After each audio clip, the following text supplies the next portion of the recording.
Hello, എന്തൊക്കെയുണ്ട് വിശേഷം? ഇന്നിതാ എഗ്ഗിൻ്റെ ഒരു അടിപൊളി ഐറ്റംസ് ആണ്. കറി എന്ന് വേണമെങ്കിൽ പറയാം, റോസ്റ്റ് എന്ന് വേണമെങ്കിൽ പറയാം. പക്ഷെ 5 മിനിറ്റ് കൊണ്ട് നമുക്ക് ചപ്പാത്തിയുടെയും പൊറാട്ടയുടെയും കുബൂസിൻ്റെ ഒക്കെ കൂടെ കഴിക്കാൻ പറ്റിയ ഒരു അടാർ ഐറ്റമാണ്. അപ്പം എങ്ങനെയാ ചെയ്യാൻ നോക്കാം. ഞാൻ ഒരു സവാള ഇവിടെ റഫ്ലി ആയിട്ട് കട്ട് ചെയ്ത് വെച്ചിട്ടുണ്ട്. ഒരു 5-8 കഷ്ണമായിട്ട് 3 വെളുത്തുള്ളിൻ്റെ അല്ലി, ഒരു ചെറിയ കഷ്ണം ഇഞ്ചി, ഒരു 1/2 ഇഞ്ച് ഇഞ്ചി, ഒരു പച്ചമുളക്. ഞാൻ ഇതെല്ലാം കൂടെ ഒരു ചോപ്പറിലിട്ടിട്ട് ഒന്ന് ചോപ്പ് ചെയ്തെടുക്കുകയാണ്. മിക്സിൻ്റെ ചെറിയ ജാറിലിട്ടിട്ട് ഒന്ന് പൾസിലിട്ടെടുത്താലും മതി. അധികം അരിഞ്ഞ് പേസ്റ്റായി പോകാതിരുന്നാൽ മതി കേട്ടോ, ഇപ്പം ചോപ്പറില്ലാത്തവർക്കാണെങ്കിൽ. ഓക്കെ, ഇപ്പം കണ്ടില്ലേ, ഇതുപോലെ കിട്ടിയിട്ടുണ്ട് കേട്ടോ. വലിയൊരു തക്കാളിയുടെ പകുതിയുണ്ട്. ഇത് നമുക്ക് ചോപ്പറിലിട്ടിട്ട് ഒന്നല്ലേ മിക്സിയിലിട്ടിട്ട് ഒന്ന് അടിച്ചെടുക്കാം. ഇപ്പം ഇതാ ഉണ്ടോ, തക്കാളിയും അടിച്ചെടുത്തിട്ടുണ്ട്. ഇനി ഇതാ ഒരു ചൂട് കട്ടിയുള്ള ഒരു കടായി ഒരു പാത്രം വെച്ചിട്ടുണ്ട്. അപ്പോൾ ഫ്രൈ പാൻ ആയാലും മതി. ഇപ്പോൾ നമുക്ക് ചെറിയൊരു അളവിലേ ഉണ്ടാക്കുന്നുള്ളൂ. ഇതിലേക്ക് ഇതാ കുറച്ച്, ഞാൻ ഒലീവ് ഓയിലാണ്, നിങ്ങൾക്ക് വെളിച്ചെണ്ണ സൺഫ്ലവർ ഓയിലോ എന്ത് വേണമെങ്കിലും എടുക്കുക. ഞാനൊരു ടേബിൾ സ്പൂണോളം ഒലീവ് ഓയിൽ ചേർത്തി കൊടുക്കും. നമുക്ക് ഇതിലേക്ക് ഒരു നുള്ള് ചെറിയ ജീരകം ചേർത്തി കൊടുക്കുക. അതേപോലെ തന്നെ ക്യുമിൻ സീഡ്സ് ആണ്. അതേപോലെ തന്നെ ഒരു ഏലക്ക, ഒരു പൂവ്, ക്ലോവ് ചേർത്തി കൊടുത്തിട്ടുണ്ട്. ഇനിയിപ്പോൾ എനിക്ക് ഈ പട്ടയുടെ ഫ്ലേവർ അത്ര ഇഷ്ടമല്ല. അതിപ്പോൾ കുറച്ച് അളവിലാണ് ഉണ്ടാക്കുന്നുള്ളൂ. അപ്പോൾ ആ പട്ടയുടെ ഫ്ലേവർ എടുത്ത് നിൽക്കേ, അതുകൊണ്ട് ഞാൻ ചേർക്കുന്നില്ല. ചെറിയൊരു പീസ് പട്ടയുടെ പീസ് ചേർക്കുന്നത് നല്ലതാണ് ഇഷ്ടമുള്ളവർക്ക്. പിന്നെ ഒരുപാടൊക്കെ ആണെങ്കിൽ, ഇപ്പം ഞാൻ 2 മുട്ട ഇട്ടേ ചെയ്യുന്നുള്ളൂ. ഒരുപാടൊക്കെ ആണെങ്കിൽ നിങ്ങൾക്ക് ഒരു കഷ്ണം പട്ട ചേർക്കുകയും ചെയ്യാം. നമുക്ക് നേരത്തെ ചതച്ച് വെച്ചിട്ടുള്ള ആ ഉള്ളിയുടെ കൂട്ടിട്ട് കൊടുക്കുക. സവാളയും വെളുത്തുള്ളിയും ഇഞ്ചിയും ഒരു പച്ചമുളകും ഇട്ടിട്ട് ഒന്ന് വഴറ്റിയെടുക്കും. അതിൻ്റെ ആ ഒരു പച്ചമണമൊക്കെ ഒന്ന് മാറി വരുന്നവരെ ഒന്ന് വഴറ്റിയെടുക്കുക. അപ്പോൾ നമ്മൾ ഉള്ളിയൊക്കെ ഒന്ന് വന്നിട്ടുണ്ട്. അപ്പം നമ്മൾ തക്കാളി അരച്ച് വെച്ചിട്ട് ഒഴിച്ചു. ഇനി നമുക്കിതിലേക്ക് കുറച്ച് പൊടികൾ ചേർത്തി കൊടുക്കാം. ആദ്യം തന്നെ നമുക്ക് കുറച്ച് മുളക് പൊടി ചേർത്തി കൊടുക്കാം. ഒരു 1/2 ടീസ്പൂണ് കാശ്മീരി ചില്ലി പൗഡർ ചേർത്തി കൊടുത്തിട്ടുണ്ട്. ഇതേപോലെ ഒരു നുള്ളു മഞ്ഞൾപ്പൊടി, പിഞ്ച് മതി ഇട്ടാൽ ഇത്രയല്ലേ ഉള്ളൂ. അതേപോലെ ഇതാ ഒരു 1/4 ടീസ്പൂണ് മല്ലിപ്പൊടി, കൊറിയാണ്ടർ പൗഡർ, ഒരു നുള്ളു ഗരം മസാലയും ചേർത്തിട്ട് ഒന്നുകൂടി നമുക്ക് ഇതൊന്ന് വഴറ്റിയെടുക്കാം.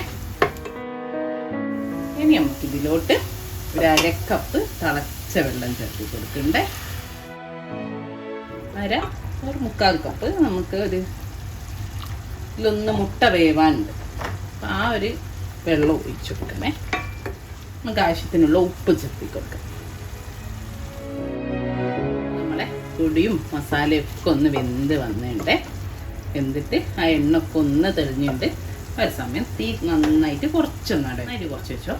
എന്നിട്ട് നമുക്കിതാ 2 മുട്ട ഞാൻ അവിടെ എടുത്ത് വെച്ചിട്ടുണ്ട്. ഇത് അപ്പോൾ ഇതാ ഞാനൊരു ബൗളിലേക്ക് മുട്ട പൊട്ടിച്ചിട്ടുണ്ട്. മുട്ടയുടെ മഞ്ഞ പൊട്ടിപ്പോകാതെ നോക്കണേ.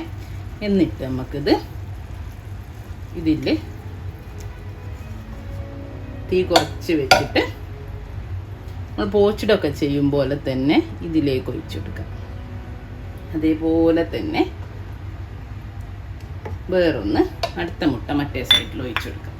അപ്പോൾ അത് ഒഴിച്ച് വെച്ച് ഇനി നമുക്കിതൊന്ന് ചെറിയ തീയിൽ തന്നെ ഒരു 3 മിനിറ്റ് അടച്ചു വെക്കാം. അപ്പം എന്ത് ചെയ്യുന്നറിയോ, നമ്മളെ മുട്ടൊക്കെ നന്നായിട്ടൊന്ന് വെന്തിരും. ചെറിയ തീയിലേ വെക്കാതെ നന്നായിട്ട് നമ്മൾ പോച്ച്ഡ് എഗ്ഗ് അല്ലെ ബുൾസയൊക്കെ ഉണ്ടാക്കുന്ന പോലെ വൈറ്റൊക്കെ വെന്ത് ഉള്ളിൽ കുറച്ച് ഇതായിട്ട് വെന്ത് വരും. അങ്ങനെ ഒരു വെന്ത് വരാൻ വേണ്ടിയിട്ട് 2-3 മിനിറ്റ് നമുക്കൊന്ന് വെയിറ്റ് ചെയ്യാം. ഇപ്പോൾ കണ്ടോ, ഒരു 3 മിനിറ്റിന് ശേഷം നമ്മൾ മുട്ടൊക്കെ ഒന്ന് വെന്ത് മുട്ടൻ്റെ വെള്ളമൊക്കെ ഒന്ന് വെന്തുണ്ട്. ഇനി നമുക്കില്ലേ ഈ കറിയൊക്കെ ഒന്ന് കുറച്ച് ഈ മുട്ടൻ്റെ മേലേക്കാക്കി കൊടുക്കാം. ഒന്ന് വെന്തതിന് ശേഷം, അല്ലെങ്കിൽ മുട്ടയായിട്ട് മിക്സായി പോവേ. അപ്പോൾ വെന്തതിന് ശേഷം ഒന്ന് നമുക്ക് ഒന്ന് മേലേക്ക് കവർ ചെയ്തിട്ട് ഒന്ന് അടിച്ചു വെക്കാം. ഒന്നുകൂടെ ഒന്ന് അടിച്ചു വെക്കാം. അപ്പോൾ ഈ വെള്ളമൊക്കെ ഒന്ന് വറ്റി വരും. ഞാനൊന്ന് തീ കുറച്ചൊന്ന് മീഡിയം ഫ്ലെയിമിലേക്ക് മാറ്റുകയും ചെയ്യുന്നുണ്ട്.